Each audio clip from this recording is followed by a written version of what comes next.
So I can speak a little bit about the area that I'm in, Jersey City, and a big, people assume you're in Jersey City, it's so easy to attract talent, and in some ways it might be easier to attract that millennial talent than maybe in suburbia New Jersey, but we still have challenges. You have these smart NYU grads that want to stay in New York City just because of the zip code. So how do you attract these smart millennials to come to Jersey City, which they still feel is like a suburb? So what I've seen that's being done really, really well is just the development of these downtown areas. So in Jersey City, Matt Cali is developing huge beer gardens, big concert areas, movie theaters, and they're making it more of an experience. And I'm not a developer and I can't possibly dictate where people should do these types of things, but I will say that in the last handful of years, it's been easier to attract this talent simply by saying, hey, why don't you take the ferry over to this place and just walk a block, and they see it, and they see the performers outside, and it's really neat, and then they actually see the beautiful views of New York, which you don't actually see when you're inside. So I would say talent acquisition is really important. I think the state needs to focus a lot on that. Particularly in New Brunswick and these other areas throughout New Jersey that can potentially kind of copycat some of these things that are working really well, on the Gold Coast. In terms of the strengths of the opportunity we have in the state, healthcare is clearly one of the big assets. A lot of companies, talent, and healthcare is a major problem for the country as well. And it needs solutions. Maybe they come out of some of the people who are leading the pharma industry and they have some thoughts in their mind of how they would like to solve problems. As a tech person, I sort of think to solve any problem, you need to apply technology and you will actually go to solve the problem. Another one is the financial industry. We have the strongest financial industry in New York. A lot of fintech opportunities that result. A lot of money available. Tens of millions, hundreds of millions, billions of dollars are available to invest in companies. I see firms in New York investing, single companies just putting checks of hundreds of millions of dollars in just one of the company that they are investing in. And that's an asset for scaling up business capital from New York. Another great thing I found in New York, again personally at least, and as I try to build a business with a lot of talent based in India, is we have 4 non-stop flights to India from the Newark and New Jersey, 3 from Newark and one from JFK, and has made traveling between India and New Jersey so much convenient. It's like in a shuttle. Basically, you get on the flight in the night time in India, and you're here the first thing in the morning is 5 a.m. You get on the flight there at night time at 9 p.m. and you're there the next evening for dinner in India. And for businesses that rely on having a part of the company or relying on some talent based in India, it's made communication and transportation very easy. Weakness. What do we have for weakness out there?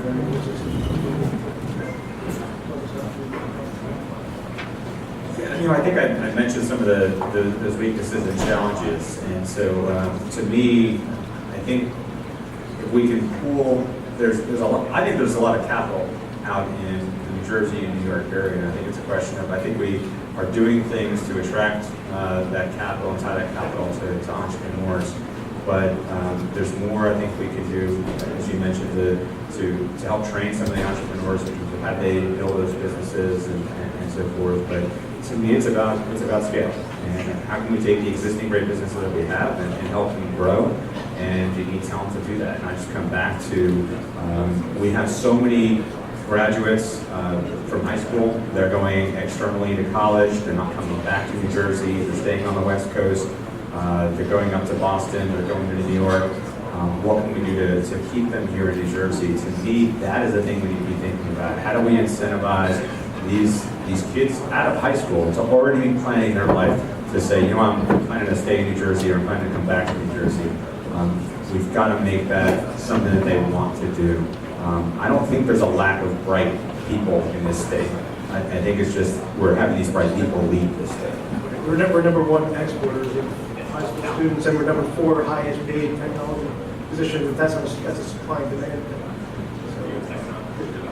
I think talent, that's really talent at the young, fresh graduate level is a weakness here for most talent needs. And maybe one needs to think about programs that attract talent to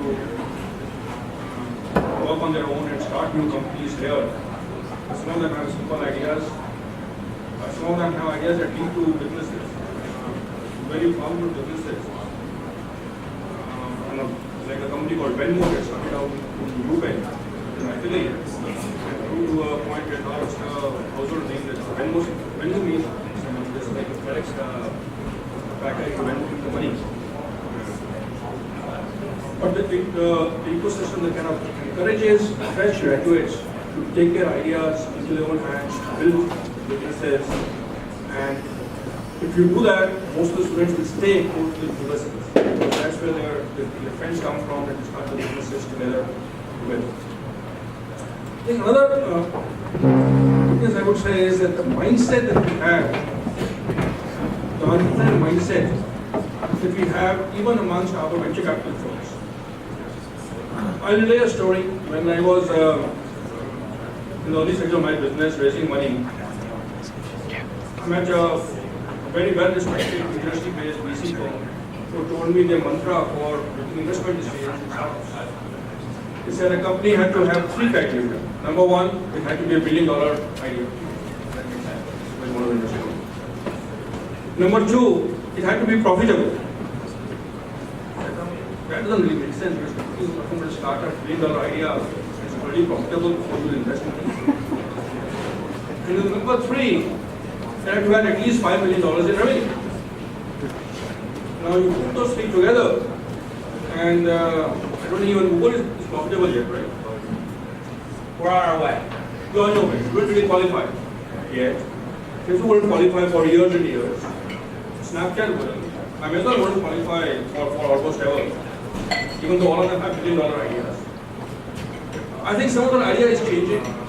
And that's a weakness that I hope that as the new VCs are coming in, new talent is coming in on the VC front as well, that the mindset evolves into moving that weakness and making it a strength of organization.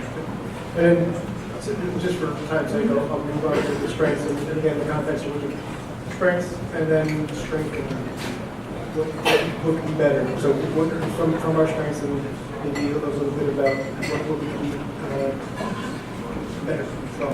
So I think that organizations like this are a strength. So I know for me early on in my business, it provided a platform to get my brand out, to market and kind of share my message of what I do. It's such a, we sell to big financial firms. It's such a small bit of the world, and how do we get people to know our name? And, it was simple things like, Jim Baroud hooking me up with the woman Linda who runs Leading Women Entrepreneur, who then introduced me to Esther Cerdan, and then nominated me for Entrepreneur of the Year for Ernst & Young, and again over many years, but it's this network of people. And for years I said, I don't have time to network, I'm starting a company, I want to fit all 3 of those criteria, so that's all, I don't have time for networking. And that was probably a big mistake that I didn't do it sooner, because I saw kind of the positive effects of our small tight-knit community, and that power by networking becomes power by number, which gets your name out there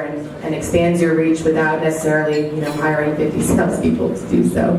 So I would say that the opportunity is there. You just got to get out there, be yourself, tell your story, and if you have an idea and people that are interested in buying it, you're going to do well. Yeah, I would agree with that, and I'll just extend that in terms of the strength that we have at this stage is our ecosystem. And again, from the pharma side of things, right, is that with all these companies around there, the conventional wisdom around there is a certain way which is set up in terms of conducting our business and the way the products are developed, unmet needs aspect of it, and there's a lot of information out there. It's just up to us, and just to tag along with you, the call about the mindset aspect of it, and I completely agree. comes down to life gives us lemon, right? Do we make lemonade out of it or not? New Jersey is a great state. It has so much over here.